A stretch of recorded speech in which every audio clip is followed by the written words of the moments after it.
All right. Now at evening, when the sun had set, they brought to him all who were sick and those who were demonized. And really, the New Testament hardly makes any distinction.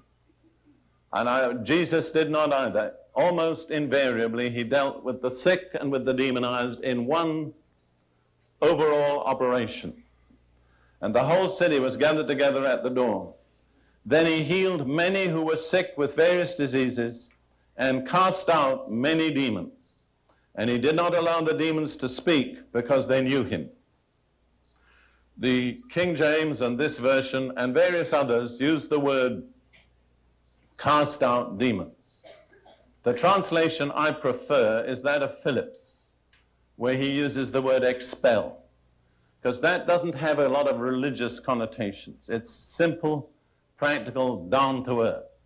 If you inhale smoke into your lungs, what do you do to get rid of it? You expel it. It's an action of the will, but there's also a physical aspect to it. That's what I like to use. I don't always use it, but that, in my opinion, best represents he expelled many demons. He did not allow the demons to speak because they knew him.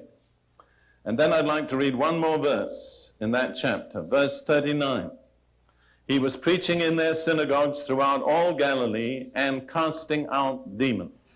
Phillips' translation says he continued throughout the whole of Galilee, preaching in their synagogues and expelling demons.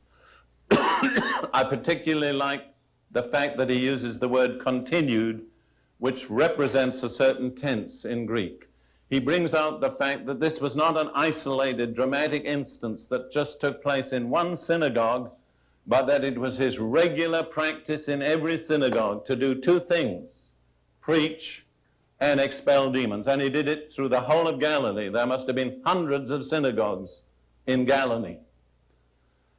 You see, a lot of people have got the attitude, well, perhaps every now and then there is a case where it's necessary to expel demons, but they're very rare and they're exceptional. And usually the attitude is, and if there are such people, they're either in jails or mental institutions. Well, I simply have to point out to you that that was not the kind of person Jesus was dealing with. He was dealing with Orthodox Jews who met every Sunday in the synagogue and spent the rest of the week caring for their families, tilling their fields, fishing the sea, keeping their stores, and so on. They were basically normal, respectable, religious people, but they had what we could say certain hang-ups, certain areas, as I say, where they were not in control of themselves.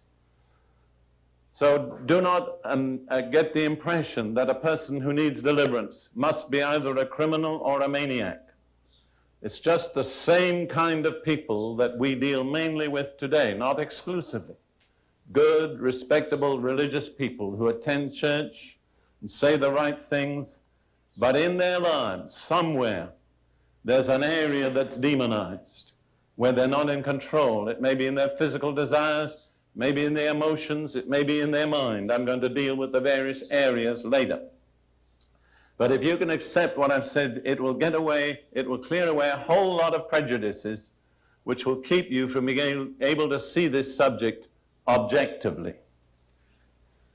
It's a funny thing, but people in one nation can easily accept that people in another nation could need deliverance.